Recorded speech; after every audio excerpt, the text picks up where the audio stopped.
Boa tarde, turma. Vamos dar início à nossa aula de hoje. Como é que vocês estão? Estão preparados para mais um dia, para mais um início de uma semana? E, na verdade, a aula de hoje é dando continuidade ao gênero textual poema, que vocês já estudaram com o professor Alisson. Mas nessa aula, hoje, nós vamos dar mais um foco nessas três partes aqui que compõem o poema: versos, estrofes e rimas, tá bom? É um estudo mais avançado sobre o poema. E aí a gente vai ver aqui nos slides a seguir como é que a gente faz essa análise de um poema. Então, nesse slide aqui, ele está falando sobre o que é verso, né? Acredito que todo mundo aqui no nono ano já sabe o que é um verso, né? Verso é cada uma das linhas de um poema. Lembrando que é cada linha escrita. O título ele também não é considerado verso e nem o espaço que eu coloco aqui entre um verso e outro, né? Esse espaçozinho aqui que você está vendo no meio. Então, aí tem um poema do poeta Pedro Bandeira, título Pontinho de Vista. Eu sou pequeno, me dizem, e eu fico muito zangado. Tenho de olhar todo mundo com o queixo levantado. Mas se a formiga falasse e me visse lá do chão, ia dizer, com certeza, minha nossa, que grandão. Então, nesse pequeno poema, aqui, ó, cada setinha dessa aqui corresponde a um número de versos, né? Totalizando aí o número de 8 versos, tá bom?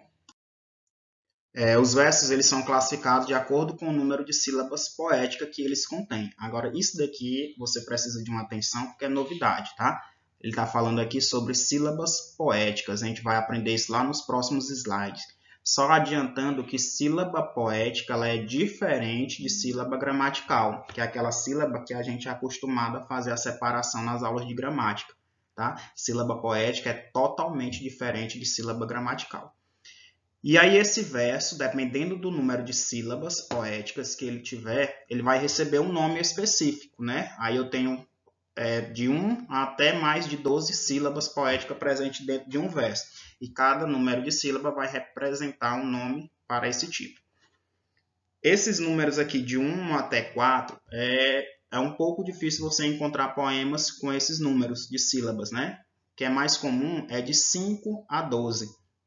Então, cada número aí, ó, sílaba poética 1 vai ser chamado de monossílabo, 2 sílabas de sílaba e assim por diante. Dentre esses aí, tem os que são mais comuns, que são esses aqui, ó, 5, 7, 10 e 12 sílabas, tá? 5 sílabas eu chamo de pentassílabo ou redondilha menor. O que é mais comum a gente encontrar nos livros é chamar de redondilha menor. De 7 sílabas eu tenho uma redondilha maior.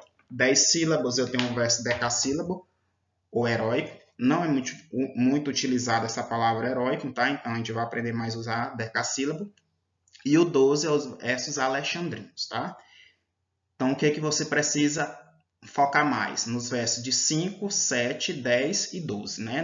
Nas redondilhas menores, nas redondilhas maiores, nos decassílabos e nos alexandrinos, tá bom? Esses versos de 12 sílabas, desculpa, aqueles poemas bem antigos, né? Principalmente do poeta Camões, né? Aqueles poemas bem rebuscados, com uma linguagem bem difícil e um entendimento também um pouco mais difícil, tá? Então, esses versos aí com 12 sílabas poéticas, eu vou encontrar mais nos poemas de Camões. Já esses de 10 sílabos, decassílabos, eu vou encontrar mais nos poemas do poeta brasileiro Vinícius de Moraes, né? Bastante famoso, bastante conhecido. Então, você vai focar mais nesse 4 aí, tá bom? E, afinal, o que seria a sílaba poética? Então, a sílaba poética ela corresponde a uma unidade sonora. Então, sílaba poética é a unidade de som, é o que você escuta. Sílaba gramatical é o que a gramática convém você separar, né? A gramática diz como é que as sílabas devem ser separadas. A poética você vai separar de acordo com o que você vai escutar. Já que a poesia é um gênero textual feito para ser declamado. Por isso, é idealizada pensando em um ritmo, né? Isso significa que a sílaba poética ela é diferente da sílaba gramatical, pois ela leva em consideração não a gramática, mas os sons das palavras, tá bom? Eu coloquei aqui 2 versos de um poema bastante conhecido e fiz a divisão da sílaba gramatical e da sílaba poética para você perceber a diferença que existe entre elas, tá? Aí, divisão por sílabas gramaticais, né? De tudo ao meu amor seria atento, antes e contar o zelo e sempre tanto. Então, nesse verso primeiro aqui, eu encontrei 12 sílabas, tá? E no segundo verso aqui, eu encontrei 13 sílabas. Sílaba gramatical aqui, ó, foi separado de acordo com as convenções da gramática, tá bom? Todo mundo sabe fazer essa separação aqui silábica. Na divisão aqui por sílabas poéticas, prestem atenção que são os mesmos versos que eu utilizei aqui em cima, eu utilizei aqui embaixo. Só que agora, ao invés de dar 12 sílabas gramaticais, eu tive 10 sílabas poéticas, e onde eu tinha 13 sílabas, eu também tenho agora 10 sílabas, tá bom? Então, você vê aí que teve coisas diferentes, né? Então, aqui, ó. De tudo ao meu amor serei atento, antes e contar os eles sempre e tanto. Então, você percebeu que teve algumas sílabas que se juntaram, teve umas sílabas aqui que foram riscadas, né?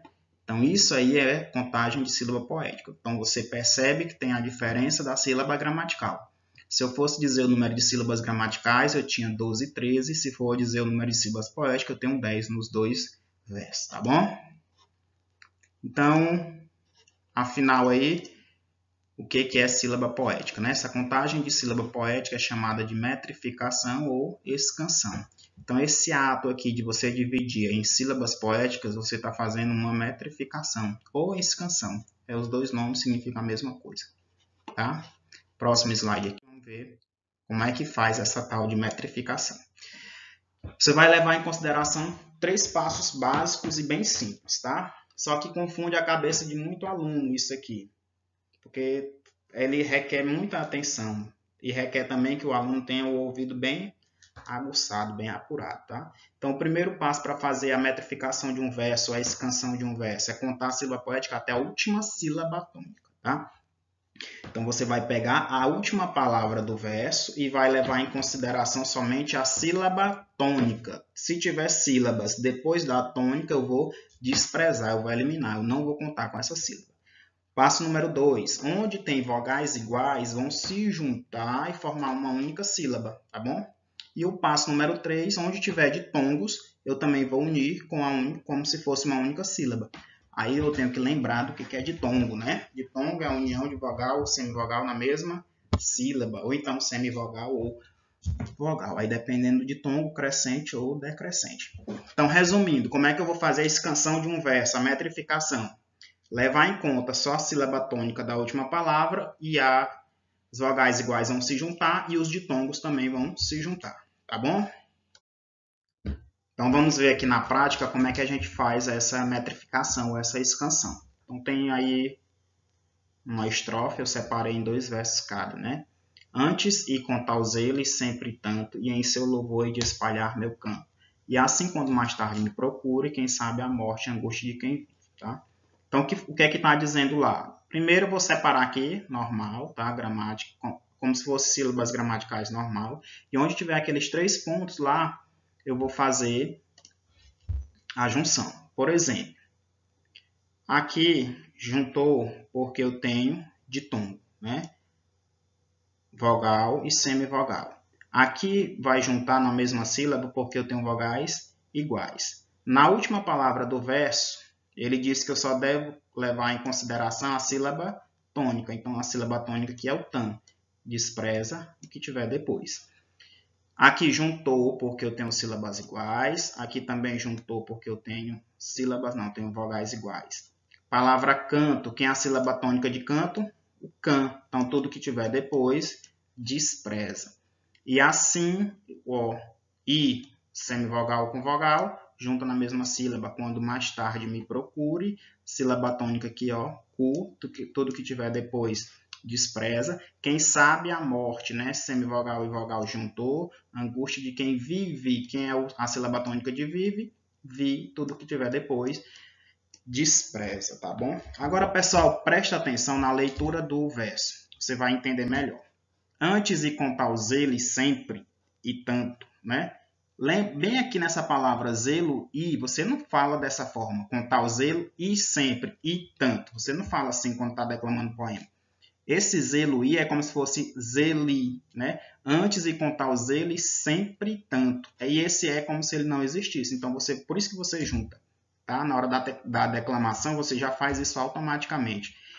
E aqui, ó, ien, é como eu fosse aqui uma palavra só. Ien, seu louvor, hei de espalhar, né? Você também junta na leitura, espalhar meu canto.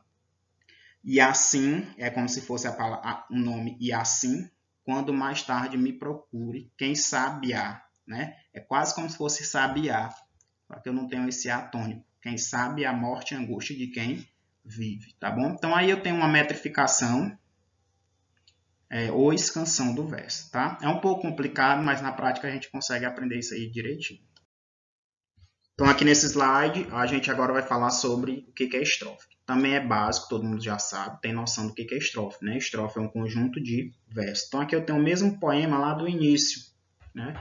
Do pontinho de vista. Então esse poema ele é composto por 8 versos, dividido em 2 estrofes, né? Então aqui eu tenho a primeira estrofe e aqui eu tenho a segunda estrofe.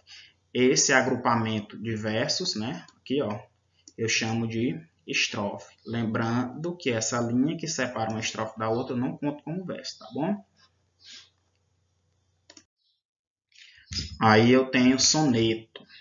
Acho que vocês já ouviram muitos poemas se intitularem assim: soneto de fidelidade, soneto de separação, soneto de amor total, né? Soneto ao meu melhor amigo. E aí as pessoas perguntam, por que sempre repete esse nome soneto, né? Será que é falta de imaginação? Não, soneto é uma forma fixa de um poema. Soneto é uma estrutura de um poema. Soneto é um tipo de poema composto por 14 versos, sendo assim distribuídos, né? E aí eu tenho um poema aqui do Soneto de Fidelidade, do Vinícius de Moraes, que é bastante conhecido. De tudo ao meu amor serei atento, antes de contar o zelo, e sempre tanto, que mesmo em face do maior encanto dele se encante mais meu pensamento. Quero vivê-lo em cada vão momento, e em seu louvor hei de espalhar meu canto, e rir meu riso e derramar meu pranto, ao seu pesar, ao seu contentamento. E assim, quando mais tarde me procure, quem sabe a morte, a angústia de quem vive, quem sabe a solidão, o fim de quem ama, eu possa lhe dizer do amor que tive, que não seja imortal, posto que é chama, mas que seja infinita enquanto dure. Então aí eu tenho um soneto bastante conhecido, todo mundo já deve ter escutado esse soneto alguma vez. E aí esse soneto é essa forma fixa, né? Eu tenho aí um tipo de poema composto por 14 versos, sendo distribuído dessa forma. 2 quartetos, né? Tenho aqui um quarteto, o segundo quarteto, e 2 tercetos. Tenho aqui o primeiro terceto e aqui tenho aqui o segundo terceto. O que é quarteto? É uma estrofe composta por 4 versos. O que é terceto? É uma estrofe composta por 3 versos.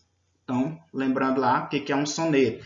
É uma estrutura fixa de um poema, que é um poema composto por 14 versos, distribuído entre 2 quartetos e 2 tercetos. Ou seja, 2 estrofes com 4 versos e 2 estrofes com 3 versos. Tá bom? E aí, da mesma forma, dos versos que tem uma denominação para cada número de sílaba poética, eu também tenho uma denominação para as estrofes, de acordo com o número de versos que essa estrofe vem a possuir. Então, a estrofe que só tem um verso monóstico, 2 versos dístico, 3 versos terceto, 4 versos quarteto, 5 versos quintilha, 6 sextilha, 7 versos septilha ou sétima, 8 versos uma oitava, 9 versos nona, 10 versos uma décima, 11 ou mais versos eu vou chamar de uma estrofe irregular, né? Particularmente, eu nunca vi um poema composto com uma estrofe de mais de 11 versos. Vou até pesquisar se existe. Tá bom? Vamos lá para o próximo. Rima. Os alunos, quando a gente pede para eles produzirem gêneros, poemas, né? Produzirem poemas, sempre eles perguntam, professor, tem que rimar? Poema, necessariamente, ele não necessita de rima. Tá bom? Eu tenho poemas que não rimam. E aí, o que é essa rima? Rima é o nome que se dá à igualdade de sons nas sílabas poéticas. No poema exemplificado no início, percebemos que a tempo termina com o mesmo som de pensamento, o mesmo acontece com tanto e encanto. É essa igualdade ou semelhança entre sons que é chamado de rima. Lembre, igualdade ou semelhança, não precisa ser igual. E aí você também precisa ter uma noção de que as rimas elas nem sempre aparecem no final do verso. elas podem aparecer também no meio do verso. Quando elas aparecem no meio do verso, eu chamo de rimas internas, e quando ela aparece no final do verso, eu vou chamar de rimas externas, tá? Recapitulando aqui, verso, dependendo do número de sílaba poética, eu tenho uma denominação. Estrofe, dependendo do número de versos que compõem a estrofe, eu tenho uma denominação. E agora vamos aprender as denominações das rimas, que elas também apresentam nomes específicos, de acordo com um tipo, né? Então, aí eu tenho o primeiro tipo de rima, que eu chamo de alternadas ou cruzadas. E aí a gente pega essas letras, né, esquema AB, para facilitar na hora da gente colocar essas rimas, tá bom? Então, lembre, alternada é porque vai ficar mudando. AB, AB, AB, AB. Essa letra aí que a gente usa é só para facilitar. Não é obrigatório você usar esse tipo de letra. Pode usar números, pode usar símbolos, dependendo aí do que vai facilitar para você na hora da classificação dessa rima. Então, eu tenho aqui um poema, né? Na verdade, não é um poema completo, é só uma estrofe. E aí eu tenho uma classificação dessa rima alternada. Vamos ver como é que a gente faz para classificar. Na névoa da manhã, tranquila e suave, vieste do fundo incerto do passado, ainda tinha os mesmos passos da ave, o mesmo olhar magoado. Então, você está notando aqui que a palavra suave rima com a palavra ave. A palavra passado rima com a palavra magoado. Então, as rimas iguais eu vou dar uma letra e as outras rimas eu vou dar outra letra. Então, quem é suave? Aí eu começo aqui a chamar pela letra A. Quem é que rima com suave? A palavra ave, então eu também vou chamar de A. Aí eu passo para a segunda letra. Passado. Quem é que rima com passado? Magoado, eu coloco as letras iguais para elas duas. Então, se eu tenho essa classificação aqui, essa configuração AB, AB, alternando as rimas entre si, eu vou chamar de uma rima alternada ou cruzada. Próxima rima aqui, emparelhadas ou paralelas, né? Lembrem-se, emparelhada vai formar par, ou paralelas também vai formar par. Então, vou ter o esquema aqui, ó, o parzinho AA, BB. Filho meu de nome escrito, da minha alma no infinito, escrita a estrelas e sangue no farol da lua langue. Então, a palavra escrito, eu coloquei aqui o A, rima com infinito. Então, eu vou dar a mesma letra para ela. Sangue, coloquei aqui a letra B, rima com langue. Então, também a letra B. Então, eu tenho um esquema aqui, ó, A, B, B, formando pares, né? Então, eu tenho uma rima aqui emparelhadas ou paralelas, tá bom? Próximo tipo de rima. Opostas ou interpoladas. Interpoladas quer dizer que as rimas iguais elas vão aparecer no meio, né? Então, essa interpolada ou intercalada, ela vai aparecer no meio. De tudo ao meu amor serei atento, antes de contar o zelo, e sempre tanto, que mesmo em face do maior encanto, dele se encante mais meu pensamento. Então, a palavra atento, dei A. Quem é que rima com atento? Pensamento. Também leva a letra A. Tanto, chamei de B. Quem é que rima com tanto? Encanto, também chamei de B. Olha o que é que formou? A, B, B, A. O par de rima está aqui no meio, né? Intercaladas ou interpoladas. Então, vou chamar de rimas opostas ou rimas interpoladas, tá? E aí eu falei que tem uns poemas que não apresentam rimas, e aí eu vou chamar de versos brancos. Quando o poema não apresenta rima, eu não vou ter como fazer aquela configuração de ABB, AB ou ABBA. Não tenho nenhum esquema de letras, então eu vou chamar de versos brancos, tá? Quando o poema não apresenta rima, chamo de versos brancos. Uma flor nasceu na rua, passem de longe bondes, ônibus, rios de aço do tráfego. Uma flor ainda desbotada, ilude a polícia, rompe o asfalto. Façam completo silêncio, paralisem os negócios, garanto que uma flor nasceu. Então aí, poema de Carlos Drummond de Andrade, e que não apresenta rimas. Então aí eu tenho versos brancos. E aí, para encerrar, pessoal, chegou a parte prática em que vocês vão fazer uma atividadezinha que eu vou colocar aí embaixo aí na agenda de vocês, tá? Para o exemplo, eu coloquei aqui o soneto de fidelidade e eu fiz a análise dele completo, tá? E eu quero que vocês façam do mesmo jeito com o soneto que vocês vão escolher. Então, eu fiz a análise aí, né? Então, o poema trata-se de um soneto Como é que eu sei que é soneto? Porque ele tem 14 versos, sendo distribuído da seguinte forma: 2 quartetos e 2 tercetos, né? Então aqui eu tenho o primeiro quarteto, segundo quarteto, primeiro terceto, segundo terceto. Então eu sei que isso é um poema porque ele tem essa estrutura. Análise de número 2. Possui versos decassílabos. Como é que eu sei que ele tem versos decassílabos? Porque eu fiz a contagem. Tá aqui, ó. Quero vivê-lo em cada vão. No momento eu fiz a distribuição aqui das sílabas poéticas em todo o verso e contei aqui em apenas 2. E aí eu encontrei 10 sílabas poéticas em todos os 2, né? Então, possui versos decassílabos, 10 sílabas poéticas.